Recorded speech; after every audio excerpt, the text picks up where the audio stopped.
এলাকার সমস্যাগুলো আমার অন্তরে গাঁথা আছে।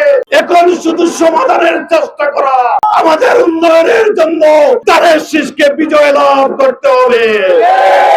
গোলাপগঞ্জ বিয়ানীবাজারের জনগণ ঐক্যবদ্ধ ভাবে 12 তারিখ তারের শীষে ভোট দিবে।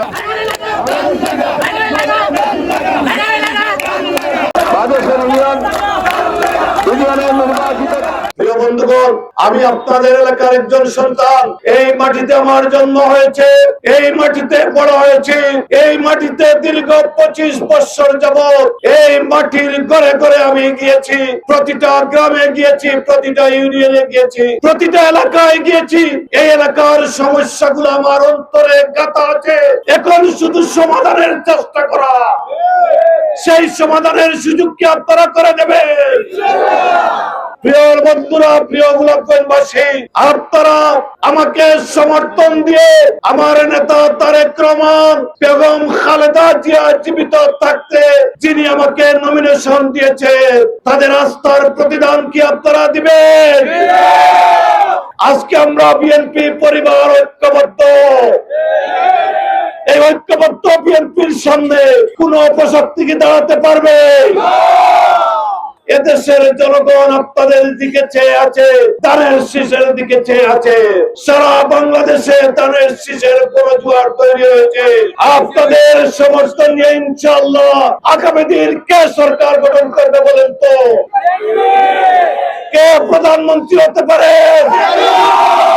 তাইলে গোলাপগঞ্জ বিয়ানীবাজারের ধানের শীষ যদি না থাকে, আমাদের উন্নয়ন করবে কে? আমাদের উন্নয়নের জন্য ধানের শীষকে বিজয় লাভ করতে হবে।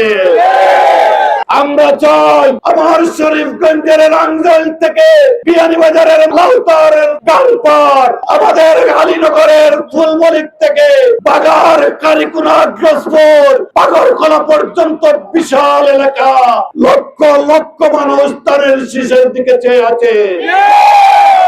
এই মানুষদেরকে কি হতাশ করা চলবে? চলবে না ইনশাআল্লাহ। এদেশের জনগণের সাথে গোলাপগঞ্জ বিয়ানীবাজারের জনগণ ঐক্যবদ্ধ ভাবে 12 তারিখ ধানের শীষে ভোট দিবে আশা করি ইনশাআল্লাহ।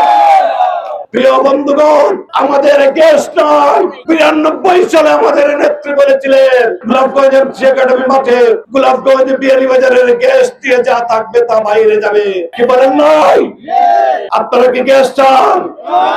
তাইলে আমি ওই দিন আমাদের নেতা তারেক রহমানের সামনে বলেছি, গোলাপগঞ্জ বিয়ানীবাজারের গ্যাস দিয়ে বাকি গ্যাস গুলো বাইরে যাবে।